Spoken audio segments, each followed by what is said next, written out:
Headlines brought to you by Chitale बंधू.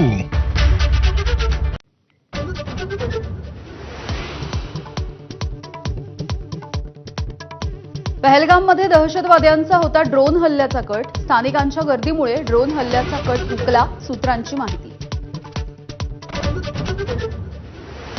पहलगाम हल्ल्यामध्ये दहशतवाद्यांनी सॅटेलाइट फोन वापरल्याची माहिती.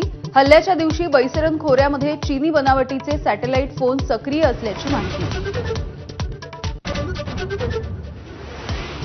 16 पाकिस्तानी युट्यूब चॅनल्सवरती बंदी. खोटी आणि दिशाभूल करणारी माहिती प्रसारित केल्याप्रकरणी डॉन न्यूज, समा टीव्ही, जिओ न्यूजसह 16 चॅनल्सवरती बंदी.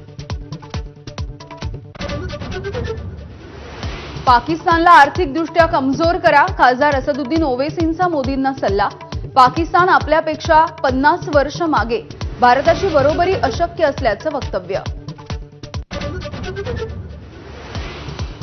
5 लाखांहून अधिक पाकिस्तानी महिला भारतात.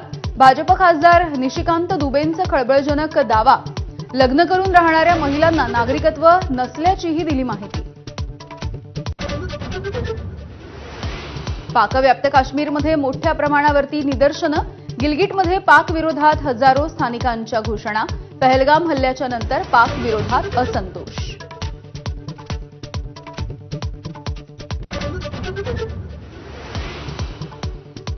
पाकिस्तानी क्रिकेटपटू शाहिद आफ्रिदीच्या उलट्या बोंबा. भारतच हल्ले घडवून आपल्या लोकांना मारतो असे तोडले तारे.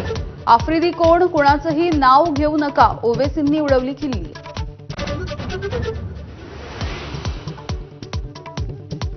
देशभरात हजारो पाकिस्तानी आले कुठून? ठाकरेंच्या शिवसेनेचं मुखपत्र असलेल्या सामनामधून मोदी शहांना सवाल. पाकिस्तान्यांच्या आकड्याच्या तफावतीवरून शिंदे फडणवीसांवरही आगपाखड.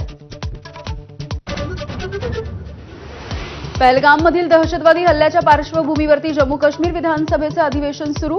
मृतांना श्रद्धांजली वाहून अधिवेशनाला सुरुवात.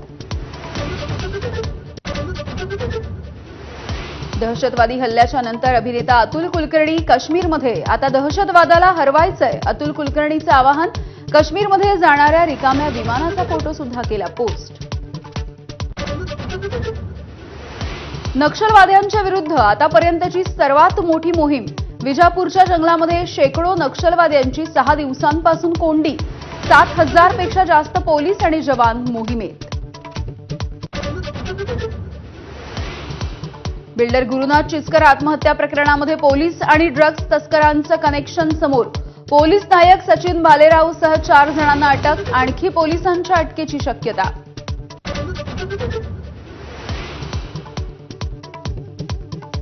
मुंबईकरांचं बेस्ट बसचं प्रवास भाडं दुप्पट होणार. भाडेवाढीच्या प्रस्तावाला मुंबई महानगरपालिकेची मंजुरी. परिवहन खात्याकडे प्रस्ताव सादर. निर्णयाकडे लक्ष.